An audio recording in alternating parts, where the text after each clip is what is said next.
नाफरमानी नहीं करेगी। और जब शोहर की नाफरमानी नहीं होगी तो फिर मुआशरे के अंदर ये बंटने वाले जो दुख हैं ये सुखों के अंदर तब्दील हो सकते हैं। और दूसरे पहलू की तरफ तवज्जो ये दिलाना चाहता हूँ कि मेरे नबी अलैहिस्सलाम की बारगाह में जनाब सिद्दीक़ अकबर ने बेटी को हुजूर के सामने ही थप्पड़ रसीद कर दिया, और इस बात के अंदर कि तू जानती नहीं बेटी ये बारगाह कौन सी है, ला तुक़द्दिमू बैन यदैल्लाहि व रसूलिही, खबरदार मेरे रसूल से आगे ना बढ़ना, अगर मेरे रसूल से आगे बढ़ गए तो मैं तुम्हारे अमाल भी ज़ाया कर दूंगा।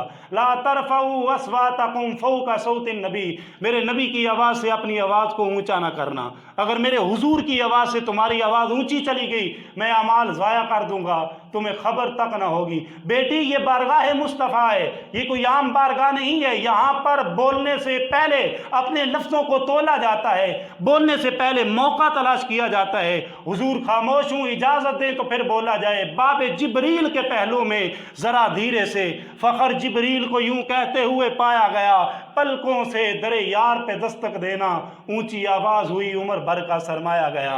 इस बारगाह में तो जिब्रील भी आते हैं तो इजाज़त लेके आते हैं। मेरी बेटी इस बारगाह में बोलना है तो आहिस्ता लहजे के साथ बोलना है, कहीं हुजूर की बारगाह की बेअदबी ना हो जाए। और हज़रत जनाब सिद्दीक़ अकबर रज़ी अल्लाह ताला अन्हु अपनी औलाद की कुर्बानी देते हैं और अपने माल को भी लौटाते हैं। ग़ज़वा तबूक के मौका पर मेरे हुजूर ने माल तलब किया तो उमर रज़ी अल्लाह ताला अन्हु आते हैं आधा सामान लेके और आधा घर छोड़ के आते हैं।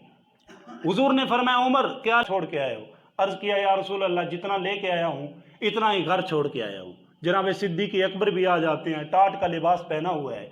मेरे नबी ने इरशाद फरमाया माँ अब कई ताले आले का, अबू बकर घर वालों के लिए क्या छोड़ के आया? हाथ जोड़ के अर्ज़ की या रसूल अल्लाह कुछ भी नहीं छोड़ के आया।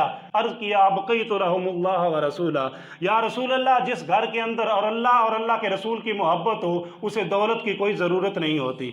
मैं घर के अंदर अल्लाह छोड़ आया हूँ, अल्लाह का रसूल छोड़ के आया हूँ। और फिर जब आप दायरा इस्लाम के अंदर दाखिल होते हैं तो 40,000 दिनार या दिरहम आपके पास रकम है, और 40,000 दिनार और दिरहम उस वक्त की बहुत बड़ी रकम है। और उस वक्त की बात कर रहा हूँ कि जब एक दिरहम की एक बकरी मिल जाती थी, उस वक्त 40,000 दिनार हैं। गोया 40,000 दिनार के मालिक हैं सैयदना सिद्दीक़ अकबर जब दायरा इस्लाम में आते हैं। लेकिन दायरा इस्लाम के अंदर आते ही जनाब सिद्दीक़ अकबर सारे के सारे दिनार मुस्तफ़ा की मोहब्बत में कुर्बान कर देते हैं। फिर वो हिजरत वाली रात के अंदर